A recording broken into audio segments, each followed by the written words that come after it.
Okay, have a blessed Sunday everyone, no? Today pala is Father's Day. So, mag-ano naman tayo ng maiksing video para i-greet naman yung mga ama, no? Syempre, before that, magdadasal muna tayo. Ang gagamitin nating prayer dito is prayer of authority, no? Ang prayer of authority kasi ginagamit to ng mga may otoridad o kagaya sa akin na bilang ama ng tahanan o haligi ng tahanan na pwede akong magdasal ng prayer of authority. Ang prayer of authority pala ito yung mga tinuturo ng mga paring exorcisa ang kagaya ni na Father Darwin Ditgano at saka sa lahat ng mga paring exorcist, no. Okay, magdasal muna tayo before natin magpatuloy yung video. Sa ngalan ng Ama at ng Anak ng Diyos at ng Espiritu Santo. Amen. Lord Jesus Christ, in your most holy and powerful name, I bind in silence all powers and forces that do not accept you as Lord and King in the air, in the water, in the ground, in the nether world, in the spiritual world. In your name, I bind all demonic action in my life, in my family. Lord, seal our homes and all of us here in our intention in the precious blood of Jesus Christ. Blessed Mother Mary, we ask you to surround us with the mantle of protection and crescent and powers in our lives. Saint Joseph, protect us. Saint Michael, the angel, we ask you and all guardian angels to defend us in battle against Satan and the power of darkness that seek to ruin our life and our soul. Amen. In the name of the Father, the Son, and the Holy Spirit. Amen.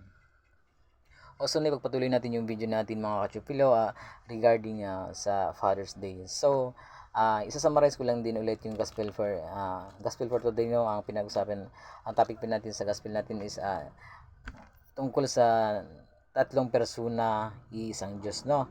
Shoutout at pasintabi sa ibang pananampalataya na para sa kanila is isa lang talaga ang Diyos, no. Totoo nga naman, may isang Diyos tayo, no. Kaso nga lang, may tatlong persona sila, no.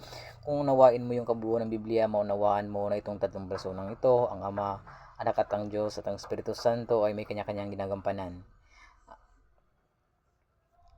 So, ang explanation ko rin pala dyan na siyempre kailangan natin i-explain regarding dyan sa tatlong persona na yan, no. Hindi naman to talagang totally sa akin. Narinig ko lang din sa kaparian, no. Sa mga galing na mga pare na nag-explain regarding sa tatlong persona isang Diyos. Para daw itong mangga, no. Ang mangga may balat, may laman at saka may buto. Pero iisa rin naman, no.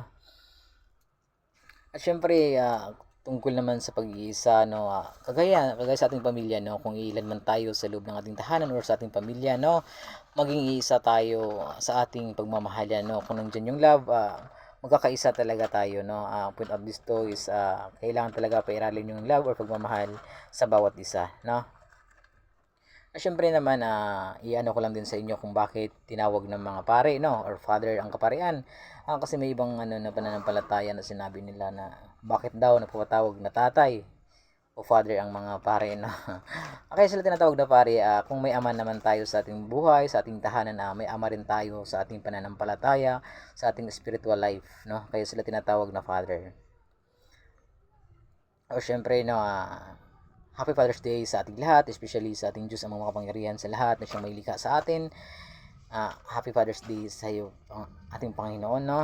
Diyos Ama, Happy Father's Day sa iyo. And then syempre, hindi rin pahuli, no? Ang ating mga katatayan, no? Ama, Daddy o anumang tawag sa atin, no? Na sabi nga nila na matinik pa daw sa bangos, madulas pa sa palos, no, na hindi talaga umaamin, no, kahit nahuli na ng kanilang mga misis, no. Huwag talaga kayong umamin. Syempre, joke lang yan, no. Sige, tuloy natin yung video natin, no. Ang ano pala, no, ang pagiging ama, kung gusto mo maging mabuting ama, no, sundin natin, no, si Saint Joseph, no. Saint Joseph kasi at si Mary, sila ang model ng ano, no, blessed family, no, holy family, no. So, si Joseph, kung maunawaan nyo yung buong kwento niya, kasi nga lang sa Biblia, hindi siya gaanong nabanggit yung pangalan niya dyan, na parang hindi ganong ano yung kwento, pero ang kwento na itong buhay ni si Joseph, si Joseph ay ano, no, terror of demon, no, takot sa kanya yung mga demonyo, no, so, umpisa pa lang, nung kabinataan niya hanggang sa paglaki niya, hanggang sa pinili siya ng ating Panginoong Diyos na tatayo bilang ama ng ating Panginoong Hesukristo na siya ring Panginoon nating lahat, no. Napakaganda ng kwento ni Saint Joseph, no. So yun lang, no. Gusto ko lang sana na basahin nyo rin yung kwento ni Saint Joseph para maunawaan nyo bakit siya tinaguri yung ano, no, terror of demon, no? Takot talaga sa kanya yung mga demonyo kasi wala talagang nagagawa, no? Example na lang, no, nung malaman na naglilihi ang ating mahal na ina, no? Syempre nandun yung bubulungan ka kasi ng demonyo na silosan ka, nandun yung doubt na ano, pero hindi nagtagumpay, no? Hindi nagtagumpay yung demonyo sa kanya, kaya kinatakutan talaga siya. Hope so na basahin nyo rin ang kwento ni St. Joseph, no, para maunawaan nyo bakit tinagaruyan siyang ano, no, terror of demon. Syempre naman, no, shout out, no, sa mga CFD, no, mga Catholic Faith Defender, no, saan man ano sa mundo, especially sa part ng Mindanao at saka sa Visayas. Napakagaling ng mga CFD diyan.